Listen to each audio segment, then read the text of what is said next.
વિકસિત ભારત સંકલ્પ યાત્રાનો શુભારંભ થઈ ચૂક્યો છે ત્યારે આણંદમાં આવેલ પાણીની ટાંકી પાસે આવેલ પ્રાથમિક શાળામાં તારીખ 19 ડિસેમ્બરના રોજ કાર્યક્રમ યોજાયો હતો। ગામે ગામ જઈને નાનામાં નાના માણસથી લઈ મોટા લોકો સુધી સરકારની સહાયનો લાભ મેળવી શકે તે હેતુથી કોઈ પણ વ્યક્તિ વંચિત ન રહી જાય તેના હેતુથી રથ ગામે ગામ જઈને માહિતી પૂરી પાડે છે। ત્યારે આણંદ નગરપાલિકાના વોર્ડ નંબર 3, 4 અને 5 અને 6 ના 4 વોર્ડના તમામ નાગરિકો ઉપસ્થિત રહ્યા હતા અને સરકારની તમામ યોજનાઓ વિશે માહિતી મેળવી હતી, જેની અંદર આણંદ વિધાનસભાના ધારાસભ્ય યોગેશભાઈ પટેલ, પ્રાંત અધિકારી વિમલભાઈ બારોટ, નગરપાલિકા પ્રમુખ જિગ્નેશભાઈ પટેલ, ઉપપ્રમુખ સહિત આણંદ શહેરના પ્રમુખ અને મહામંત્રી તેમજ કાઉન્સિલરો અને ગામના લોકો ઉપસ્થિત રહ્યા હતા।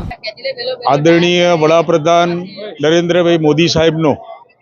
આ સમગ્ર ભારતમાં વિકસિત ભારત સંકલ્પ યાત્રાનો જે આ કાર્યક્રમ ચાલી રહ્યો છે,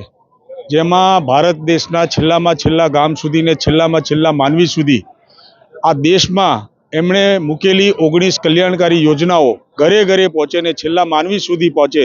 એવા અભિગમ સાથે આજે આણંદ શહેરમાં શિખોળ વિસ્તારમાં જે શ્રમજીવી વિસ્તાર છે ત્યાં આજે આ સંકલ્પ યાત્રા આવી છે। ખૂબ મોટા પ્રમાણમાં અહીંયા લાભાર્થીઓ પધાર્યા છે તથા જે લોકોને આ લાભ મળવાનો બાકી છે તે લોકો માટે ખૂબ સારી વ્યવસ્થા સરકાર તરફથી કરવામાં આવી છે અને પાત્રતા ધરાવતા લોકોને